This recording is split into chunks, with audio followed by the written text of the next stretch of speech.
Welcome back to the Win with Dice podcast, a podcast featuring members of the Win with Dice team, and today a special guest. I'm Calvin, and I'm joined here by Ramon. Hey guys.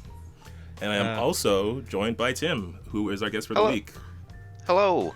Hey Tim, you made it. We talked about you a whole bunch, all the time. Yeah. But now you're here. Several times. In terms of playing and DMing, so... I don't know, hopefully people will be interested to hear. I mean... I was going to say what I have to say, but I don't know, that might be a first, people being interested what I have to say on stuff. Well, I think they would be. You have a unique perspective, like being like a new DM and stuff, so... Yeah, no, I think, I don't know, we'll hopefully some people enjoy it, and, I'm quite flattered by some of the nice things that you guys have been saying, so I'll endeavour to live up to that. Yeah, is it weird that we talk about you and your game that you're running and all the stuff? Because I feel like sometimes it's kind of weird, because it's like, oh, yes, people who listen to the podcast know who Tim is because we talk about you a lot, but now it's like, I don't know, I feel like I would feel weird, but like, I don't know. No, I'm really self-indulgent, so it's quite nice hearing about myself in third person. Okay, or cool. Technically second person, I guess. I don't know. Yeah. So no, it's good for me. I don't enjoy the sound of my own voice, so I'm not going to enjoy listening to this episode. But otherwise, it'll be fine. Oh yeah, no, I get that too. I still have that sometimes when I'm editing and stuff, and it's like, oh, I sounded really tired that day. Oh no, I sound really tired every day. Oh man, the worst part is when I say something stupid and I'm like, oh, Ramon, come on, like you could have just done better. Yeah, it's always afterwards you realize there was a smarter, neater way to say what you said. Yeah, definitely. All right, cool. But before we jump into all that, I'm still on the hook to give out DM tips right at the beginning. So this is a podcast that's all about like RPG tips and advice, like mostly talking about me and Ramon's experience as DMs, as well as hopefully passing along some useful information. And one of the things we're doing this year, of course, is just starting off with a DM tip. Yeah. Just so we can, give something to people who don't want to listen to the whole show. So if anything, if you made it this far, you get a little something out of it. Well, okay, so I was kind of rolling around thoughts in my head as I'm trying to put together the next Lancer session that we live stream on the channel, and I was kind of digging through some DM advice from the Lancer community and all that stuff, and it's like, one of the things that stood out to me was that there was a big advice where it was like, don't make everything death matches, right? So it's not just like kill all the enemies, right? Always make it kind of like a scenario where it's like,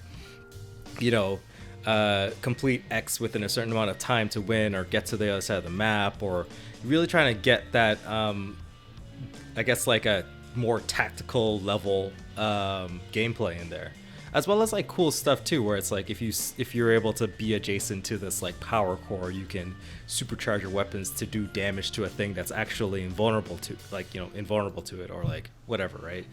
Just kind of give that kind of extra level of gameplay, because Lancer has like a crazy amount of abilities that isn't just do damage to X. There's tons of them that allow you to do positioning, a lot of movement, lots of disabling without killing, like all sorts of cool abilities that if your matches are just straight up death matches, then like your players are obviously going to just lean to where can I find the biggest amount of dice and apply it most successfully, right? Yeah, the most damage. Right. Yeah. Right. Versus like, maybe you need to, it doesn't matter how much you actually kill. It's like you just have to hold out and you have to have a position or whatever. So maybe you need to apply for more systems that are like, stopping people's movements or soaking up lots of damage or shit like that. Like just yesterday, because I was running another session yesterday, and I'll do a full recap of it next episode probably. But we ended up in a session that had 0 combat. I kept trying to nudge them towards the thing that I prepared, and they were like, "No, we're not going there, because we're scared of being killed." So it's like, okay. But the session still turned out really well. Like it got me to a point where I'm thinking like, maybe I need to give more XP for like RP stuff. So yeah, like definitely changing up how you treat the gameplay of the game, even like in and out of combat, I think is something to look out for. Yeah, definitely. All right. But yeah, that's the DM GM tip for the episode. Tip of the week. Yeah, if the rest of this episode is a bunch of flim flam, then at least you got something out of it. Yeah, we'll figure out a proper title for that section of the show. But I do want to get into the recap of Tim's session. So we were continuing to go through the Mines of Phandelver module for 5e. And Tim, as I'm recapping this, you can like cut in with anything that you need to. Yeah, add. absolutely. I mean, the only thing with 5e is it is actually a official sort of D&D set. I own the physical set. It was like given to me from a charity shop find sort of thing. But you guys are more you specifically, Calvin and Ramon, are more familiar with Pathfinder. So rather than try and make you guys learn an entire new system, I was like, I'll try and convert this to Pathfinder and see how it goes. And it's a bit of a mixed bag so far, but in terms of doing that, but I think that's been okay. Oh yeah, I think it has. Yeah. Like I haven't touched 5e since last summer or whatever. I don't think I've ever touched 5e. I've never picked it up, even though it's like the most popular game. I just like nah. Yeah, I mean, like for me at this point, it was kind of like a thing of how long can I go without playing it. It was kind of the Shawshank of games for me. We're so hipster and cool. We won't play the what everybody else is playing. We're gonna go. Yeah, we'll play the second most popular RPG. Yeah. so good. And well, it's good to hear that it's possible that you can just run 5e stuff with Pathfinder too. It's not. I'm glad to hear that you're having an okay time with it. Yeah, I think my ability is more lack of knowledge as opposed to anything else. No, I'll get to that later actually, rather than wasting time talking about that now. Yeah, I think it's just a case of I don't know enough about how the whole thing works to know what I'm comparing in one system to the other system. Oh, okay. Yeah. Okay. Well, we can. So yeah, but you guys have been able to help me through all of that, so it's it's gone fairly smoothly with your help. Yeah. Awesome. Yeah. All right, let's get into that recap. Bruh. Okay, yeah. So yeah, we were heading back to the cave wherein we had fought a bunch of goblins before. One of the people in town said that they were waiting on some items, but those items had been stolen from a transport. And it turns out we did see them. They were in that goblin cave, so we had to sort of like make our way back. By the time we got there, we did have to discuss like camping and resting and things like that. And Silrona, Ramon's character, was not too pleased about having to camp inside of the cave. Yeah, I was just prisoner there for like a week, so I didn't want to go back in there. And also, you know how that thing where dead bodies are there still after you leave the dungeon? Yeah. Well, we had to go back, and then there was just a bunch of dead bodies of goblins. And I'm like, I don't really want to stay in this crypt anymore. You know what I mean? Like, I don't want to go back here. I mean, there were plans to convert it into some sort of like hideout.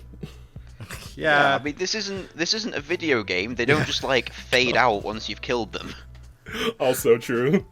Yeah, definitely. Actually, it's funny. One of the sessions I ran for in the pirate game that Calvin's playing it, they attacked a bunch of kidnappers and they were chasing them around town, right? But every time they killed a person, they were just like a body, and it's like a town, right? So someone's like, a dead body, like, and they fought in this like hedge maze, and there was like a whole bunch of them, and they all fought, and they won, and they left. And I said, like, as you're leaving, they're like, oh my god, there's a dead body. It's like, oh my god, there's 10 of them, who did this? And they're like, we better speed up. Yeah, we just bailed because look, we're adventurers. Cleanup isn't our problem. Yeah, cleanup isn't our problem. Oh man, crazy stuff. But yeah, so dead bodies are a no-no, but we ended up like staying in a section which was they were housing like wolves. There was like a wolf den and a garbage pit, and then we had to like burn the garbage to stay warm. It was just like all sorts of like, I don't want to be here. But we were able to recover the items and leave all that unpleasantness behind, and we moved on. I will say for the foreseeable bit, we might be spoiling some stuff from Mines of Phandelver, so if you're worried about that, you can maybe skip to the actual interview part.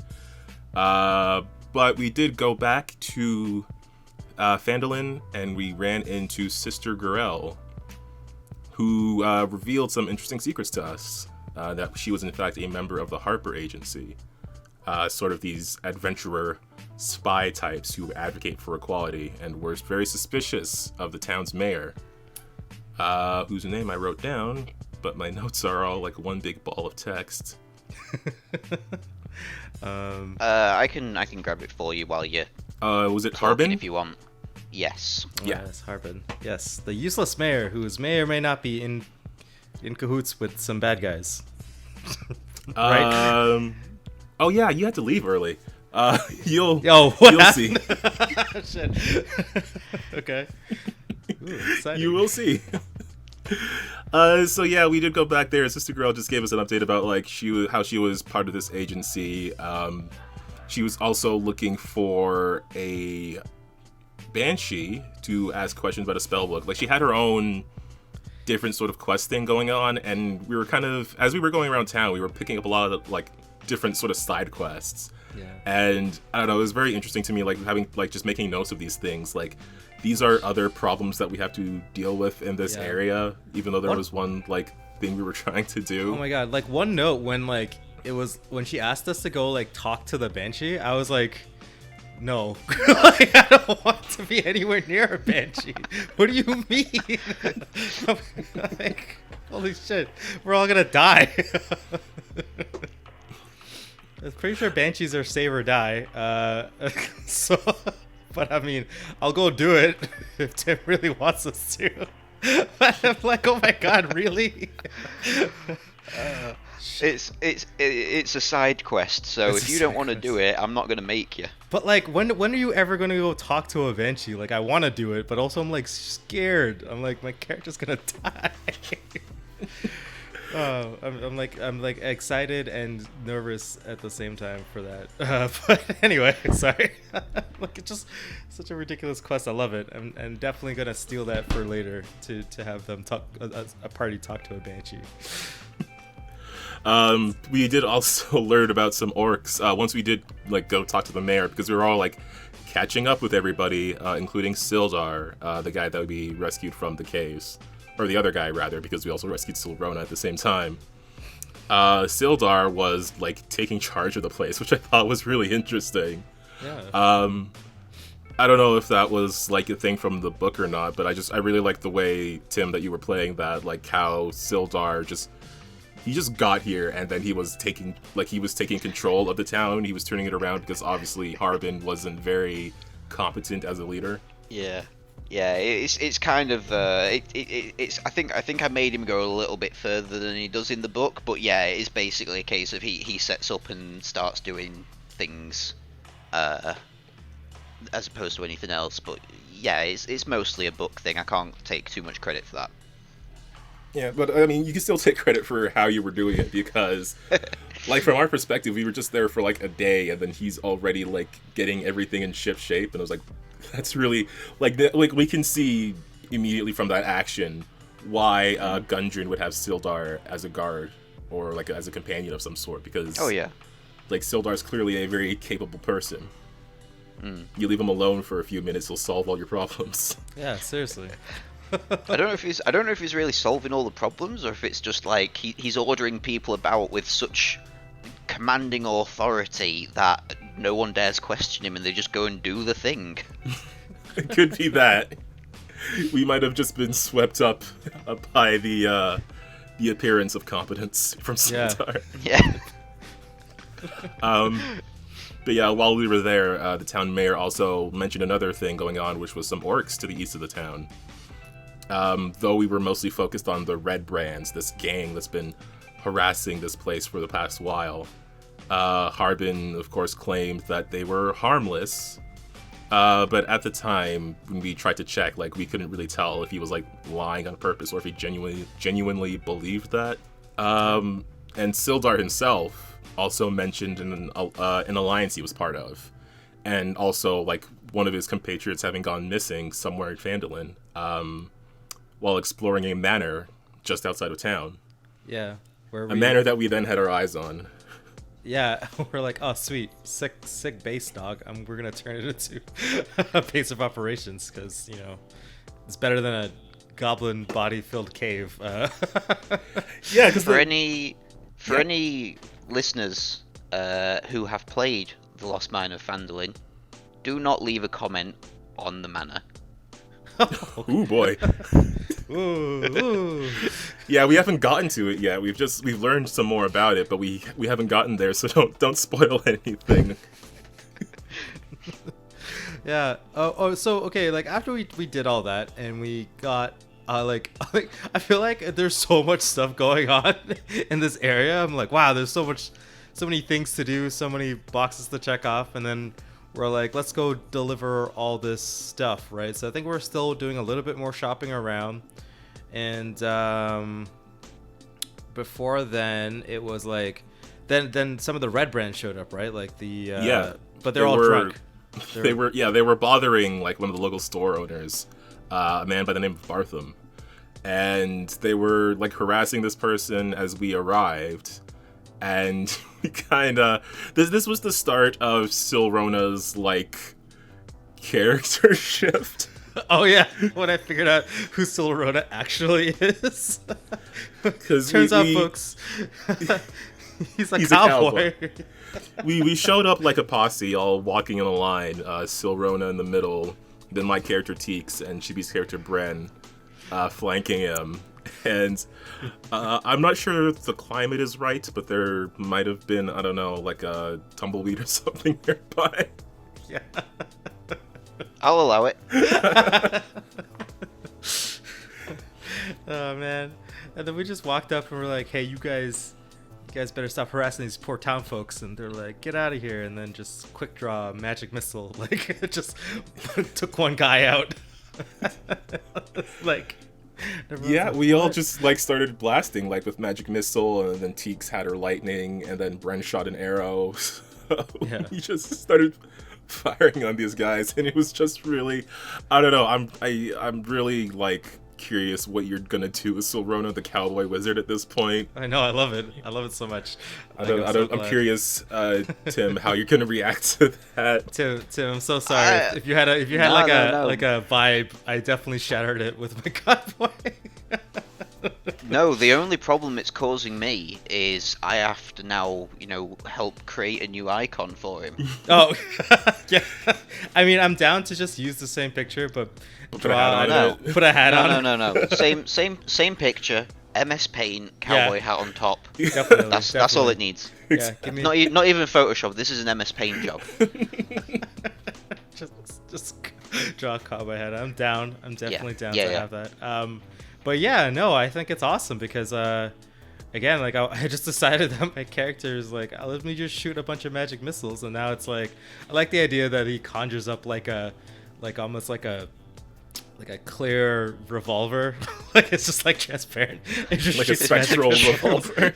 True Green Lantern style. Yeah, true Green Lantern style. It's like blah blah blah, right? And the bullets just fly around. So I'm down to clown with this as long as everyone's willing to clown with me. Like yeah. Obviously, it's definitely. Right, so we dealt with those folks, and I thought, actually, my first reaction was like, oh no, we did something. I know we killed the bad dudes, but I was like, oh no, maybe the townspeople aren't going to like us because we're stirring up trouble. But then we were just like met with applause, and I was like, oh yes, okay, cool. I thought we did something wrong. Yeah, that was actually a really great feeling. Yeah. Because, again, like obviously the expectation is townspeople aren't going to be super happy about you having a battle in the middle of their town, but yeah, I guess we're fending off these criminals who have been bothering them for so long. Yeah, man. And so that was good. So now we have like the town's blessing to go, go murder those guys, get them out of here.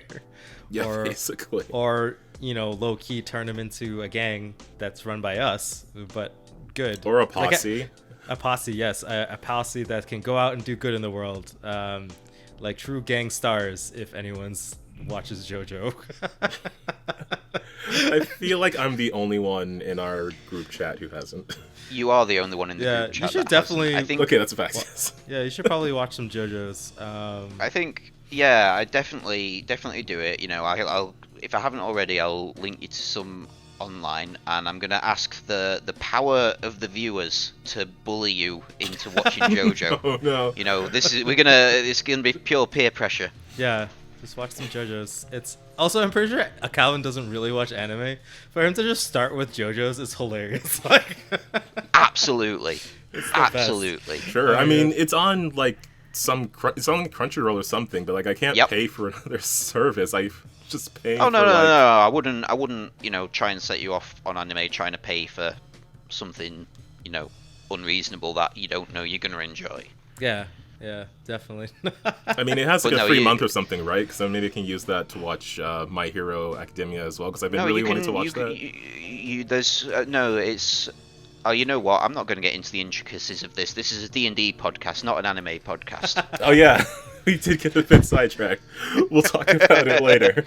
Well. Anyway, yeah. But... we'll talk about it later, and we'll figure something out for you, Calvin. There is an anime tie-in that I will mention when we get to it as part of the recap. All right, cool. So then after that, we followed up on a lead that we got from the bars. Yeah, when we headed back to the inn, there was a woman there with a child. Yeah. And that child just mentioned out loud that his friend saw some sort of tunnel leading into the manor. So, we were like, well, let's follow up on that. And we ended up meeting this other woman. I think she was like a halfling or something. Yeah, they were halflings. The other boy. Which is okay. I gotta tell you this, Tim. Like, you played a kid really well. Like, I thought that all the mother-child interactions were like legitimate. Like, I was like, oh my god, this is like real life. Like, I mean, my own mental age is like 6, so it probably helped. I don't know. It's just funny because so the one kid was like just wouldn't shut up like regular children do. Like they'll just like if you tell them not to say something, they're just gonna say it, right? Yeah. And the mom was just like super worried, like don't get involved, right? These are adventurers. There's a gang. Like come on, man, stay out of it. And then the kid just blurted it out. And we're like, okay, cool. We go to the other kid, and then it's like. A halfling mom working out in the fields, and it's like, oh, can we go speak to your son? And immediately the mother was like, what the hell did you get into? Called him over here, started disciplining him, and he's like, oh, mom, like, I didn't do anything wrong. I was just playing in the woods. Yeah, I was just playing in the woods. And then you guys got him grounded for I telling did feel his bad mom. I felt a little bad. I was like, oh shit. I didn't mean to rat you out, kid. My bad. Right. So, I did feel a little bad about getting him grounded though. Yeah, but it was awesome because I got to do cowboy things and say, howdy, ma'am. Yeah. Stuff. Which was good to flex that muscle a little bit. But yeah, the kid did tell us that there was some sort of secret tunnel leading into the manor that he saw some red brands coming out of. So we have that. I don't know where it's gonna go. Yeah. But I had to split from that part. So all this is new to me. What happened after? Yeah. So Silrona went off to get a new hat. Yeah. Like specifically to get a new hat. So then we went with okay, no, I think that was after we came back. We did meet Ray here, who I think was the mayor's assistant. We did get mention of a guy by the name of Radoth. I think is a druid or something that lives in Thunder Tree, who could help us with another side quest that we had to do. So we've got a few more of those going on, but we went back with the mayor's assistant, Ray, here, who had mentioned, like, the Red Brands had some sort of secret stash hidden nearby. So while Silrona was busy with getting his new clothing, we figured that, you know, two of us, Teeks and Bren, could easily handle just, like, recovering whatever was in this stash. Which didn't exactly turn out the way we expected it to. No. So when we got there to this large tree that we thought their stuff was hidden under, Ray here sort of pulled off his own cloak, revealing a red brand cloak underneath it, and then a bunch more of them jumped out of the trees, and it turns out, totally an ambush. Oh shit. So that was a bit of a surprise for me. But what happened like immediately on the first turn was Bren getting a crit, and then just killing Greg here in one punch. Yep. Oh my god. Yep. Like just literally spinning his head around. That's not even the first time that Bren's done that. Like in the very first game, y'all were just like sleeping in your tent. Goblin comes in, messes with Teeks. Another one messes with Bren, critically fails, and just like slaps him awake instead of like trying to clobber him. Yeah. And Bren just turns around and punches that goblin's face through, kills it. So it's, you know, Bren is officially One Punch Man now. Right? And that's your anime tie-in. For real, I just like how Bren, there's some parts where just Bren just misses with I like the fact that Bren's an archer, the most thing, and it's like, it's half of the time, it's just punching someone to death. Yeah, just literally, it's just like fire up like a couple arrows. Bren's got swords as well. And it's like, nah, punch them to death. So I absolutely love Chibi's character. Those hands are dangerous. Yeah, man. They just, like, just miss with the bows and they come up and they just get clobbered. Like, the bow is to lure you into a false sense of security. yeah, it's all just a trick. Oh man, so funny. Yeah, we were able to handle those guys. I was a bit worried because my HP was getting down there in the fight. Bren was fine. Well, not really. Bren did get pretty hurt. Actually, no, it was Bren getting hurt, and then I had to do a heal spell instead of saving it for myself. That was the situation. Which, you know, I just had to assume that Teeks would survive whatever was going to happen. There were a couple of close calls where I was like, please don't hit me. I have like 2 HP. Yeah, again, these low-level characters, it's always very, like, you brush very close to death, and I'm still getting used to that. Like, because, like, again, like, there's always been tension whenever I'm playing, but it's still, like, being this low level and having so few options as a player, because I don't have, like, a ton of spells. Because, I'm a druid, so I've only got, like, 2 spells. Yeah, well, also, you, like, never really play spellcasters, and every time you do play a spellcaster, you're, like, dead all the time. Like, it's always just, like, you're going, like, last time you played, Drake. Drake Goldhorde. Right?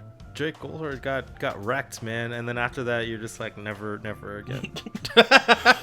Like, magic is hard. Magic is hard. I'll leave that for smarter people. Unless you're Sol Rona.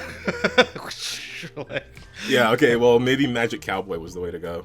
Obviously, you didn't spec enough into cowboy hats. Into cowboy? That's why you're not successful enough. But yeah, so by the end of that fight, one person had mentioned the name Glassstaff, and on Rakier we found a note that said there were some new adventurers in town, and to take care of them. It was signed by Glassstaff. Ooh, is Glassstaff maybe the leader? I don't know. Whoa. I mean, yeah. Okay, you figured that out already? It's all new. We did recover some of the cloaks. We were able to get like most of them were bloodied from the battle. So we were only able to get like one decent one and one slightly damaged one. Okay. Which hopefully will be useful as we're breaking into this place. But yeah, once we got back, we found that the gang had cleared out of the Sleeping Giant, which was the inn. Okay. Or the tavern. Yeah. And yeah, we went back to Harbin, to like report what was going on, and it turns out that Rakir was threatening Harbin this whole time, and Rakir was like in control of the town behind the scenes. I don't think we updated Gorel about this, so we might have to do that next session. But yeah, I'm seeing things tie together now. Just leave her a note. FYI, we're gonna go kill the dude. Just so you know. Just so you know, FYI. Harbin wasn't a bad guy. He was just incompetent. Yeah, which, you know, isn't the worst thing, comparatively speaking. And then, yeah, we mostly just talked to a few people around town. We talked to Sildar, just let him know what was going on, and we plan to move on the manor. Yeah. We talked to Darren Eatermath, who is like this retired adventurer who owns like this orchard in town. And he had like this really cool gold gauntlet on his mantle that, you know, I guess we could have asked more about, but I just got like the implication that like, oh yeah, this guy's a total badass. I didn't need to... No more questions needed here. I understand you, sir. I figured you out. But no, there is like a whole story behind the gauntlet that I do have written down here that we'll probably have to catch up on again. And then he also mentioned that he heard someone was digging around some ruins northeast of town. Whoa, ruins northeast of town. Could that be the place we need to go? I actually don't know. I'm solely lost. I don't know how to get back onto the main plot. The main plot is taking over the Red Brands, obviously. Yeah, that's the whole. That's what Lost Mines of Phandelver, where you make Taking a over game. again. Yeah. I think it's you know, and again, more spoilers for anyone who is interested in playing this game. You know, getting onto the main plot of the story was something that you guys were actually saying while playing. Yeah. Because you weren't really sure where to go. So the whole thing is set up so you've into 4 chapters. So chapter 1 is essentially your intro. Yeah. Chapter 2 is kill a couple of guys and acquire all of your side quests. Right. Chapter 3 is go and do the side quests, and then chapter 4 is sort of like the big ending, if you like. Right. Where maybe we so get I'll, to you the know, mines, right, or something like that, right? Yeah. Well, I mean, it's called the Lost Mine of Phandelver, so either you find it or it remains lost. Oh yeah, I like the idea that we could just never find it. That sounds so awesome too. I mean, you know, there's 3 characters. If all 3 of you die, I guess you're not going to find it. Yeah, I think that's at this point, that's plausible. Yeah, that's a fair point. We still haven't even found Gundren yet, so yeah. But I like the idea that we could just fail and like we just never find it. But that's what makes these games fun. Yeah, this makes the games fun. Okay, cool. Yeah, Calvin, I'm always super impressed at how many, like, how detailed you can recap like a session. Like, I'm like, oh my god, like if you weren't there, I don't think I can ever do it properly. Like, so let's see what happens. I am also very grateful. That's because for that recap. Really like. Oh, also we met with Halia, who has like this mining store that like the gang didn't want to mess with. Who also wants us to capture Glassstaff. Bruh, so we should talk to her. But yeah, like I don't know, like I like whenever I'm playing in a game with people, because I mean for one, like I can appreciate the effort that goes into it, so I want to make sure like I know everything that I'm supposed to know. And also as a player, again, like I want to make sure I remember things, because I don't like forgetting things. I don't like feeling like I don't know what's going on. Yeah, well, I mean, as a DM, I also just forget everyone's name all the time. Like, players, place names, everything. Like, I'm horrible with names. Like, as a GM and in real life, like I'm just terrible at it. Yeah, no, I don't know. I like to know everything that I can, because I feel like it helps me like to be in the headspace of a person in this world. I haven't quite figured out how to balance out, like, when I'm DMing, like, I do take very similar notes, but I haven't really balanced out, like, trying to take a note and then also help, like, move the game along or play the game as well. Yeah, that's why I like moments when players are talking amongst themselves, because then it's like, okay, what happened in the last 10 minutes, so I can jot that down quickly. Right, I can, like, write it down really quickly, right? Yeah. But yeah, no, I think note taking is kind of important to me. But yeah, so at this point we have an idea of how to get into the manor. We have a couple of cloaks we can maybe disguise ourselves with. So I guess we just need to talk to Sister Gorell and then make a plan of entry. And that is about what happened last session. Yeah. Well, I mean, sounds fun. I mean, it was fun, but I mean, the second half sounded pretty fun too. That's what I meant to say. It's like, yeah, man, we got to get Solrona, who I assume is gonna have like spurs on as well. Yeah, I definitely have the boots to match. If you're gonna shoot magic missiles from your fingers, will you have like empty holsters that you can put your hands into and then come out with finger guns? Well, I'm gonna have to, right? I'm pretty sure that's how it works. Yeah, that makes sense. That would be spectacular. There was this one random weapon, I think it was from Destiny or Destiny 2, that literally looked like a wizard staff inside a gun barrel. And I've been kind of like visualizing that for Solrona. Yeah, definitely. It's like a sniper rifle that is actually just like the bottom handle parts of the sniper rifle, and then like where the barrel is, it's literally just like a wizard staff, and it like shoots lightning. Like I think it's probably one of the cooler weapons in Destiny 2 right now. Like yeah, like I'm just imagining like literally that, because I know Solrona uses staffs, so I'm just like definitely gonna have me a wizard staff rifle to pull out. If that's okay with Tim to yeah. Yeah. I mean, do you have the gold to buy it? Oh, the gold to buy it. We'll figure that out after I get. Oh no, my one weakness. Paying for things. Being poor.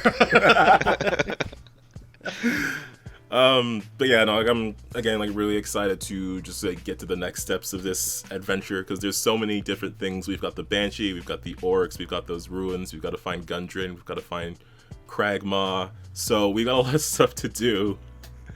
I'm just real excited to do it. Tim, was there anything else you wanted to add to like this recap? Because I did want to have like a general conversation about DMing and stuff. But was there anything else you wanted to say? Yeah, I think the only thing, if anyone ever starts playing, they're like, oh, this isn't in the game. So I have been using the rule of cool. Well, not quite in this way, to just completely mess with the game. So I'm adding in my own bits that I think you guys will enjoy. So the sort of ambush was completely my own. I didn't like that you were just getting side quests to advance in the game. I thought, you got to get some traps in here. Oh. So that was Reiki doesn't exist in the game. There's no town master assistant or anything else. I just kind of I didn't like that it was just setting things up for you to go nice and smooth. What? Ah, Tim, nice. You sly bastard. It's so good. Okay, that's actually really cool, because I was like, that's so awesome. I love it. I love that our experience of Phandelver is like forever like different from everyone else's, because you're like, I think this is too cool. Let me throw some wrenches in this plan, right? Well, I mean, I did that the same with the session 1 as well. I mean, I know Ramon, you weren't there for that, but I didn't like how you started mid-journey. Like, you're already there, set up in the first scene, about to fight something, and all the story has been completed for you up to now. I wanted to start off somewhere else at the beginning of the quest, a bit more traditionally, and get your characters to introduce each other, rather than you've already been traveling for a few days. Nice. So I am going to change things that I don't like as I go on, so it won't be a pure original experience, but I don't know, I think you'll enjoy it more for it. Yeah, no, I think that's awesome. I mean, that's like my kind of philosophy with like running modules and pre-written adventures, where it's like the pre-written adventures give you all the tools, so you don't have to like start from scratch, right? Like there's a bunch of NPCs and a bunch of plot threads and stuff like that, but I don't think that I think there's like a real good opportunity where you can just put your own spin on stuff and like add different areas, or just make the story your own. I think that's awesome. Like you're just like invented a totally new NPC and like got him to be this dastardly person and attack my friends. I love it. I'm glad you enjoy it. Yeah, that's so cool. I'm like super hyped now. I'm like more hyped to to go to this mansion and figure out what crazy shit's happening there. Oh, it's good. But yeah, no, I guess we'll go to the interview part. Yeah, I mean, Sure. I wanted it to be more of a casual conversation thing, although I did write down like questions just to get the ball Listen, rolling. Calvin, we run a professional podcast here. All right? We do? It's real serious times. But no, I don't know. Like, man, I don't know. What's the question you had for Tim? Well, I guess I'll just start with like the basics and stuff, just to help introduce Tim to our audience who might not like know him. I guess. I guess the first question would be like, what made you decide to start DMing? Like, why? I guess what was the inspiration for the idea to go like from playing to running a game instead? Well, not to give you too much flattery, but it was you guys. So we've played several sessions of Fates here already. Yeah. And that was just when it was me, Calvin, and Chibi, and then Ramon joined in. And in the first session, as we're playing, Ramon, I was quite flattered actually. Just turns around and says, "Oh man, Tim, you're awesome. I really hope you should do D&D one day." And like you actually were saying, I think you'd be really good at D&D, and I'd not really considered it at all. And that sort of like got the idea ticking in my head. Oh, this, because it'd be one thing if Calvin, who I've known for a very long time, had said, "Oh, I think you should do this," and he's trying to encourage me into something. But someone who I don't even know just meets me, and instantly they're like, "You would be good at this." Yeah. That really got it started for me. Well, it was like it was your character's name. Like it was like how your character got Delorphic Shatterbraid. Yeah, Delorphic Shatterbraid. Yeah. I was like, I heard the story of it. I was like, if you can spin that yarn, right? Yeah. get all that just for a name. I was like, man, you definitely have the blood. You're like definitely a DM. Yeah. so yeah, that kind of got it. The idea in my head that maybe it's something I could do. I was still pretty worried about it at that time. But in terms of what actually pushed me, it was listening to you guys talk about burnout in episode 17. Wow. And you're on about how actually you can just get burnout from doing this all the time and everything else. And that kind of stuck with me because for a few weeks leading up to that, I'd been just messaging and saying, when we're playing again, because I was just really enjoying the Fateseer campaign. And then I was like, you know what, you guys are really busy, you do all this other stuff, just regular lives as well as your other games, and I'm like, that's unfair on me trying to keep making you do that, so I've got this kit that I've had sitting around for a couple of years, I'm gonna get to it. So that was really what ended up making it happen. Yeah. I mean, yeah, like the DM burnout conversation, and we had this conversation with our other guest, Steven. I think like a lot of things can contribute to that, like a lot of like real life factors, like if you have a lot of stuff going on, which I had up and down at sometimes. Even this week especially has been real busy for me, and I've been wanting to do like a billion things, but yeah, no, it was just trying to avoid that burnout. I think like a great way to like do that is if you have like a large group of people, like just different people taking on that responsibility of running a game. And then you end up in these situations where someone different runs a game, the game, like, it totally feels different, it's totally fun, it's totally fresh, it's like jumping into a new thing, like for everyone, like even the people running it, it's jumping in and doing something new, and I think that's a great way to avoid like feeling burned out. Because now I really want to get back into running stuff, now that I had a bit more of a break from it. Definitely, and for me too, because I'm still kind of worried about running Lancer, like getting all that stuff to be like, I want it to be entertaining to like our audience because we're streaming it, also entertaining to my players, right, first and foremost too. So like I have to like, I'm a little stressed out about it, but just kind of playing in everybody else's games kind of gives me the juice to be like, I'll be fine, like, or this gave me an idea to plug it into my game. And Tim, honestly, we appreciate it. We appreciate the effort, man. It feels awesome that you're so willing to take on DMing and stuff. I don't know. It's just like Yeah, it makes me feel more than good. welcome. It's all is. I was like, oh yes, yes, it's so good. Yeah, like we can all like recharge each other now. Yeah. That's something I really like.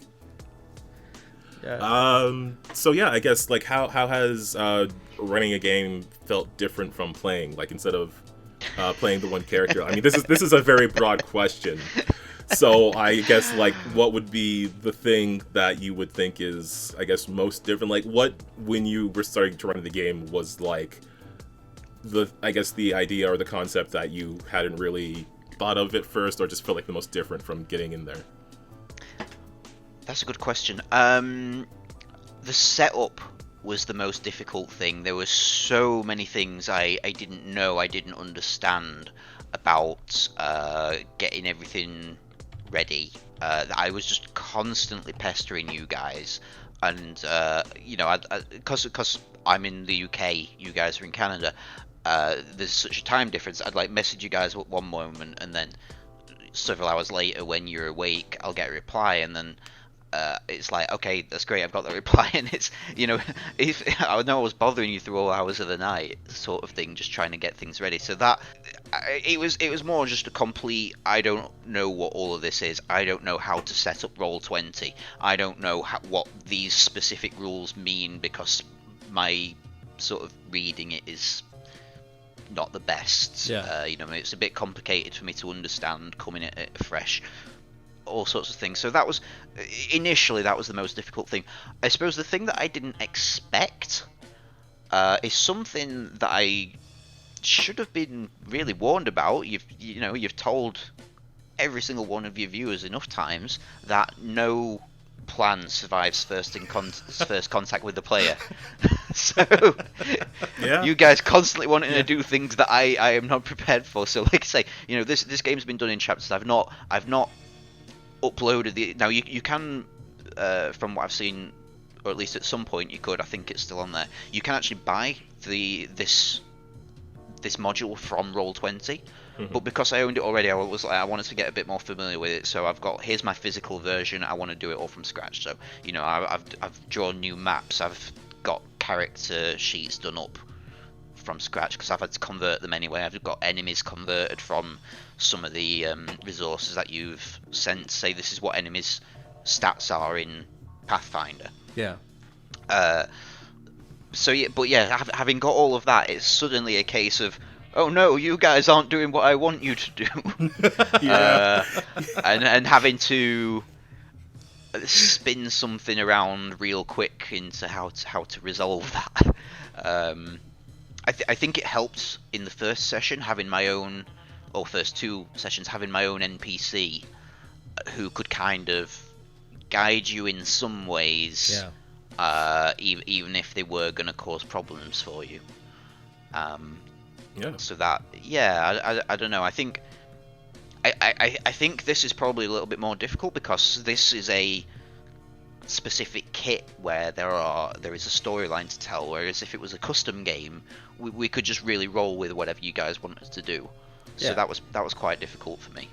Oh, interesting. Yeah. Well, that's like when you start off with a pre-written adventure, right? You kind of want to still stick to the story, right? And Yeah. Places immediately want to get off that story, like. Yeah, I know that certainly caused problems in the last session that we've just covered, because you guys have been told, oh, here's a thing you can do, and you guys are like, great, I want to go do it, and I'm like, no, it's in the next section. I've not actually done any of that in Roll20 yet. I've only drawn the map. I've not got anything else.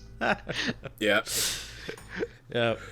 Yeah, no, I get that. I totally understand that. Yeah, Still, so for those parts, I did have to like completely cut out of sort of DM character and just apologize, saying sorry, you can't do that yet. Which is totally fine. Like if you as a DM need to, like, I guess this is another bit of DM advice. If you as a DM need to like not do something at the moment because you don't have that fully ready, like, it's okay to communicate that with your players. Like, you are all there to have fun and play a game. So, like, if you're in a group where you don't feel like you can be honest with them about that kind of thing, then you're probably not playing with the right kind of group. Yeah, and if they get mad at you for like, what do you mean you don't have prepared? I mean, then that's like a red flag. Yeah, it really is. You guys gotta have like an out of character conversation and be like, listen, man, I'm only human, right? Yeah, like as a person, you can only do so much with the amount of time that you have. So yeah, if you don't have something ready, then like you have to be able to communicate that with your players, and they have to be able to be cool with it. And for me, it's totally fine because I know that you do have something and it's going to be fun. Yeah. But you did mention an NPC, one of my new favorite NPCs, a gentleman, or I guess I wouldn't call him a gentleman at all, a fellow adventurer by the name of Nigel Percival Chartsworth, whose initials are NPC. Yeah, which I also thought was awesome. Because I didn't notice at first. I'm like, oh, cool, Nigel, whatever, cool. And then you're like, oh, it's an NPC. And I was like, completely like mind blown, like. I think I remember hearing you in whichever episode that was, where Calvin just dropped that on you, and you were like, oh no. you could just hear it in your voice. Oh man, like it was for real, like just like I legitimately did not consider that like at all. But that's what makes him a great NPC. Yeah, it's so cool. Yeah, man. I am curious though, like what I guess went into making that character, because I know it was partially for like to help guide us along without being like too helpful. Like he's still a bit of a troublemaker. Teeks might have found him a bit strangely charming or something. I don't know. I don't know where I was going with that. Hey up. But is that something I need to consider for later games? I don't know. Maybe. Okay. I mean, that's up to you. Maybe. Who knows? No, that's up to Teeks. But I am curious, like, what, I guess, went into making that character, and if it gave you any sort of ideas of what you and I might do with future NPCs. And I guess the same thing would apply to Rake here as well. Like, is there anything you picked up from making those characters that you want to do in the future as well? They were really, I mean, Nigel was just to help you guys along, so we were initially going to start with 4 players. One person had to, wasn't able to make it in the end, and then Ramon, you weren't able to make the first session either. So it was like, okay, we've got 2 players in a planned 4-player campaign. That's not going to go well for you.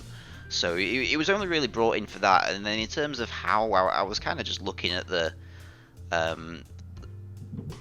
different classes, and I just thought, okay, that is too complicated for me at the minute. That's too complicated for me at the minute. And then I was like, rogue, thief, yeah, I can probably do something with that. I didn't really want to do a barbarian or an archer or a druid, because we've already got a druid and an archer in the team, and I've already done a barbarian. So not barbarian. Fighter. Fighter. I don't know why I thought it was barbarian. Anyway, so yeah, I kind of just, it kind of just built up from there as it went along. I was like, okay, how's this, thief gonna be operating in this city? Well, he's got a job, obviously, because he's got a cart that he's transporting you guys with. So I was like, oh, maybe this is a side thing he steals off the cart, and that's kind of where that rolled. So that was for that. Rake here was purely I want to throw something in to put a spanner in the works. What's the least complicated way to do that? And I was like, he's gonna have a little side quest of setting an ambush up. So I don't think they've set anything up in particular in terms of how I want to do NPCs. I think it's more of finding the right opportunity or the right need for an NPC and building them to what you need in the story at that point to help the players further. Like to fit in that space of they need this, like you need this. Because maybe I could create this like really cool NPC who you guys love and something, but that NPC might not really advance the story or help you guys do what you want to do, or be the antagonist that you need them to be. So I think what you need first, and then building someone from that is probably how I'm going to carry on doing it. Okay, cool. Yeah. Excited for that, because like again, like I because like from our perspective, we don't know like what's new and what's from the module, so like I'm really excited to see, because even with the stuff from the module, you're obviously going to do it a bit differently than some other DM would. So yeah, I mean, I suppose I said all of that, and then I've just remembered one of the thing. I mean, not spoiler, because you guys already know I'm doing this. So I've literally just spent a few minutes saying how I'm going to create something that the story needs rather than what I want, and then I remembered the Hat Goblin, which yeah. So basically, it was just a random Twitter thing that I sent to Kelvin, where someone had come up with this random idea. Oh, it's just a goblin that has loads of hats. And I instantly saw it, and I'm like, that's going in the game. So there's a random encounter that you can have a hobgoblin that's got the Team Fortress 2 like pillar of hats on them, and you know, if they meet you, they're gonna want your hat. It's kind of obvious. Oh no! Silrona just got his hat. Like I said, random encounter. So I'm not gonna like force it in, but because I saw it and I'm tagging you guys in, I was like, that's happening. You know, it's not a spoiler anymore. That's happening. So I don't know. Maybe the story from this is that I've just, you know, don't trust me. I've just told you one thing and I'm clearly lying about it. It's a hallmark of a good DM. You just yeah. gonna lie to people. You're like, yes, this room is totally safe. You could walk in here. It's safe as far as you know. Yeah.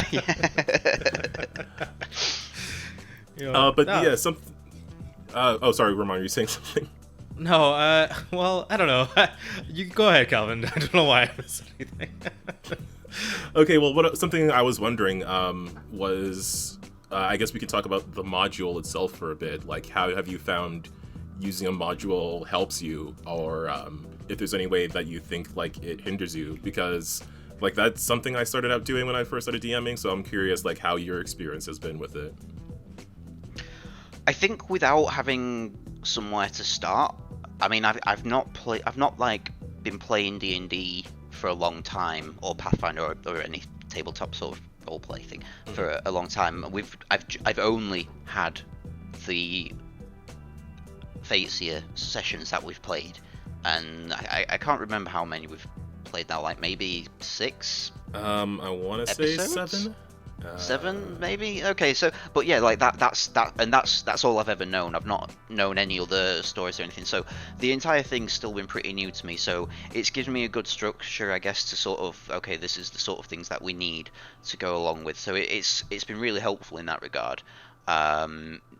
Not as much because when you guys want to do something different, but for the most part, I think it's been all right.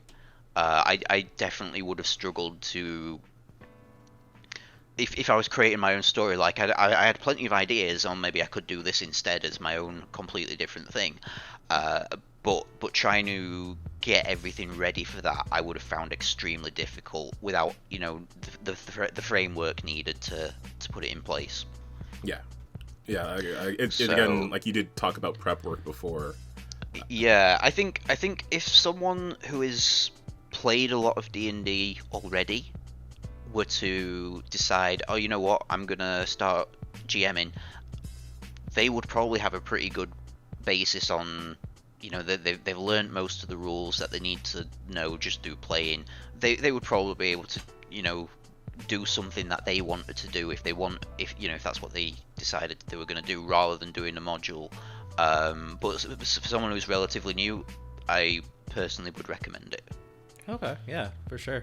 I feel like you just need some place to start, and somebody who did the prep work for you, because that is the hardest part. I think is just kind of, you know, having like the whole background stuff kind of figured out. That's kind of what I use, like illusions and mysteries and stuff like that, where like, oh, you don't know because I don't know, right? Like, I like it. All those smokes and mirrors you use to like distract the players while you kind of connect the dots behind the scenes, and then you know, when they connect the dots in front of the screen, then it's like, oh, wow, really? That's amazing. I can't believe you figured it out. Definitely had that ready. Yeah, I have done that same thing very recently with some untranslatable text that I was like, no, this is ancient Elvish. Yeah. Wait, you made that up? I thought you had that planned for ages. Did I do that with you guys? It was with the other game. I meant. Oh, I thought you were talking about the note with. Oh Reba. no, that was planned a bit more. Okay. Largely inspired by this thing, but with that one, it was like they came across like a random thing that had some writing on it, and I had like a vague idea, but I didn't know exactly what it was. So I was like, yeah, you can't translate it just yet. And then it gave me more time next session to prepare something more interesting that they were able to follow up with. Right. So you know, I guess stalling is good. Yeah, true. You know, I had one more thing to say about the amount of games kind of floating around like us. It's like the amount of carts and horses being used has increased. Like not like since I started playing this game, this is the most anyone has ever done. Like overland travel, the most anyone has ever cared about how much horses and carts cost and how long it's going to take us to get somewhere. Like I think it's awesome. Because I've never played with this portion of the game before, but obviously it's like a thing. It's just like, I don't know, all of a sudden there's carts and horses everywhere, and I love it. Oh yeah, for sure. It's been like real rewarding, like in every game. Oh man, yeah, for sure. Like I'm always thinking, I'm like, how do I get them to point A to point B fast enough so they don't have to worry about it? But like you're just like, no, make them worry about it. They need to worry about it. Let them pull up the map and pull up their calculators and see if they can actually make this journey. Like, yeah, I mean, I made a map. I think the other side of that is if you give people that kind of restriction, it forces them to be a bit more creative. yeah. So it's not just I'm just going to go here. It's like, oh well, I can only do this. So am I going to head in a straight line? Am I going to hop from town to town kind of thing? Maybe I can take a shortcut through this way, but it's a bit more dangerous. Yeah. Rather than just I'm just going to do this. So I think that's one of the things I've been enjoying about it when in both Fates here and in this campaign. I don't know, maybe it is causing a bit too much effort because we did spend like a good half an hour not arguing, but going over how we wanted to do it at one point. Oh man, like I love that we were all looking at the map and being like, okay, we have to go to this town and this town because at this date, because Calvin made a goddamn calendar. Now there's a bunch of stuff happening on different days that all our characters want to do, and it's just like, we have to like compromise at places and like, replan routes and like actually how much money is gonna cost us to do it, and it's like. I love it, but I hate it at the same time.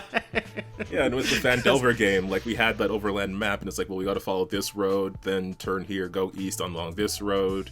Yeah. There might be an encounter depending on how long we take to travel. Are we gonna stay somewhere safe, or we're gonna go camp on the road? Like all this like stuff that like, is kind of fun in its own. It's its own little game where you're just kind of like, it just adds to the flavor of the whole experience, right? Yeah. Bruh, it's fun. I just fun. Like Tim, like you said before, like how you started us off in another like a different city before we got going instead of starting in the middle of things. Like just having that bit more of a travel experience, starting like from the beginning, and then having that bit of mystery of like, why did Sildar and Gundren leave earlier than us when they weren't supposed to? Like that just, I don't know. I feel like that made the travel a bit more interesting than if we were just like popped right in the middle of it. Yeah, it's dope. I mean, I will say part of that. I didn't like it, and that was the main thing. But I decided to go ahead with that rather than, just say, well, I'm going to tough it up and do what the book says. As part of converting this from D&D to Pathfinder, I was actually quite worried that you wouldn't get enough XP when you need to, because I'm giving you XP based on the rules that you should be getting under Pathfinder. Yeah. Whereas this, it was like, oh, okay, do this thing, then do this thing, and then your players can level up. You guys haven't leveled up yet because there's nowhere near you've not fought anywhere near enough stuff to achieve that. But according to the original module, you should have done. Just because it awards way more than is. I mean, for doing that first Cragmore cave, it offers you an obscene amount of XP. Like, you should just level up just from that. Oh, okay. Interesting. You know. I actually don't know what the leveling scenario is or the mechanics. I have got no idea. It's not. This is a starter set. You know, it's not like it's a thing for weathered campaigners, and I don't really know enough to talk about a lot of things to do with it anyway. In terms of like more deep understanding. So if someone turns around to me and says I've got all of that wrong, it's actually a completely fair system, then I will hold my hands up and say I just didn't understand it. But it definitely feels like you would be leveling up easier following the original rules than you are doing now. So I wanted to give you a few more opportunities to do that. And like, even if we're fighting stuff that's a little bit above our our weight class, right? Because of Pathfinder, the way that the experience is, like the way that it's weighted, it's like if you fight tougher things, you'll just get more experience and you just level up faster. So like it'll work out eventually. That's always my kind of rule of thumb, is like, just don't worry about it, it'll work out.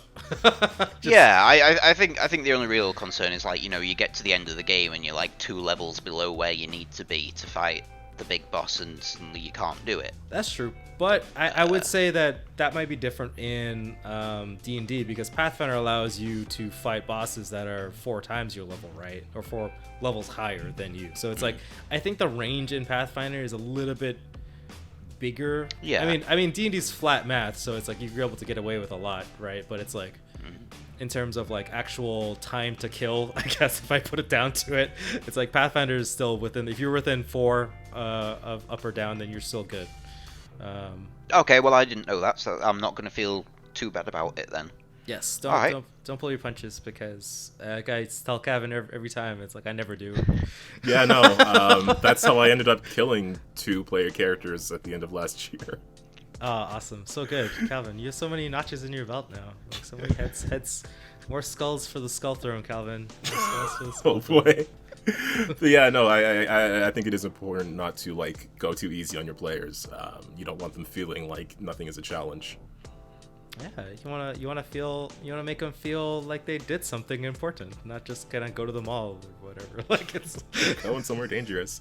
But Tim, so one last question I wanted to just close off with was just wondering if there's anything else you feel like you've learned about DMing from doing it like a few times. Like, you did mention the first time, like, just seeing how much prep work has to go into it. Do you think like there's any other significant thing, like if you were to pass along some advice to a new DM of something that you might have picked up on these last few games? Oh man, is there anything that you would say, like, just to close this off? Yeah, no specific, say, individual bit of advice like, oh, do this or do that. I would link them to some of the resources that you guys have sent me to, you know, help get the game prepared. I think the Archives of Nethys, that has been the biggest help, because they're like, you know, oh, I want to add this creature to the game. What are its stats? Because the stats in D&D are not the same as what they are in Pathfinder. So I'm like, well, how do I do that?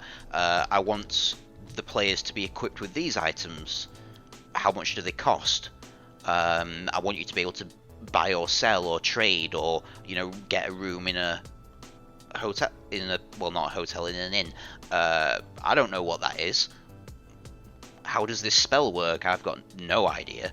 So yeah, that type of resource, just definitely the best thing that I needed. So that'd probably be my thing. You know, if you're struggling, resources like that are gonna really help set up the things that you don't know what you don't know. Yeah. Right. Yeah. You could just pull it up on the fly, just go to the website and just like type it in and be like, yeah, which we've literally been doing. Yeah. I mean, you know, some of you were like, oh, I want to buy this, and I was like, I don't know, how much does this meal cost? Yeah, you know, it's apparently this much or something. I'm like, yeah, I'll do that. That sounds fair.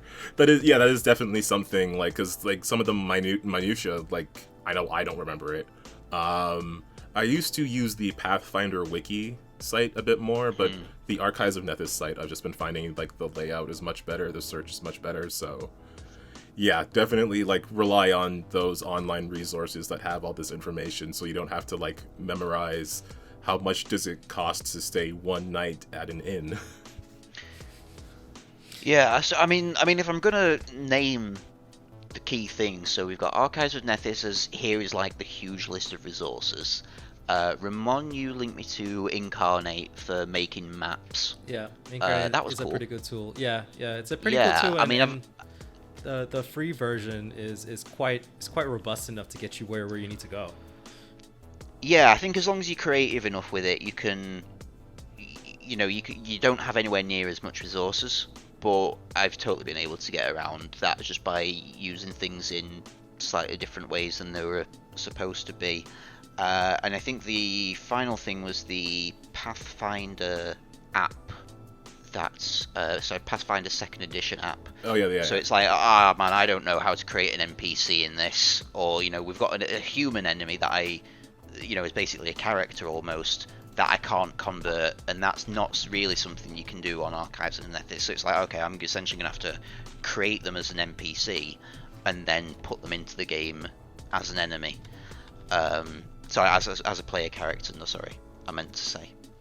Yeah, when you're throwing together a quick player character like the Path Builder app and it's been really it's really good. Yeah, I screwed my words up. That was basically what I meant to say. They also have like a Star Builder app for Starfinder, which pretty much does the same thing, and I've also been using it the same way. So yeah. Oh yeah, okay, neat. Yeah, there's tons of like I really love when there's like an online or an app-based companion for like an RPG just to kind of like assist with character creation and kind of holding all that information and being able to navigate. Like it's so useful. And I think I guess moving forward in 2020, whenever, they should always have that. Like any new RPG coming out, you should just slap something together, because it'll make your game it'll help promote your game and make everything way easier to just pick up and go. Yeah, that definitely I think helps. Like it helps a lot to onboard new players, which is definitely something that you want. But we are cresting an hour, so did anybody have any sort of like final comments? I mean, well, Tim especially, if you had anything else you wanted to add on or anything else that you feel like you wanted to say before we went into the outro. It was just a case of, thank you guys for having me, and thank you for all of your just like really nice things that you've been saying about me on previous episodes. I appreciate that. Well, Tim, I think you deserve them, man. Like, like I don't flatter anybody. That's certainly true. I'm sorry, what? You don't flatter anybody? Have you heard you two talking to each other? It's all honesty. Yeah, it's all honesty. But yeah, so thank you for that, and just thank you for all the help that you gave me in getting this set up. So that was, I would never have done this without that help. If I'd tried to do this by myself, I would have just failed. I don't have the mindset where I could have just worked this out myself. So it's all worked out good. I hope you're going to enjoy playing more sessions with me. Yeah, for definitely. Sure, we will. I mean, I'm just like really grateful that you're running this game, and it's just been like it's been really fun to play in.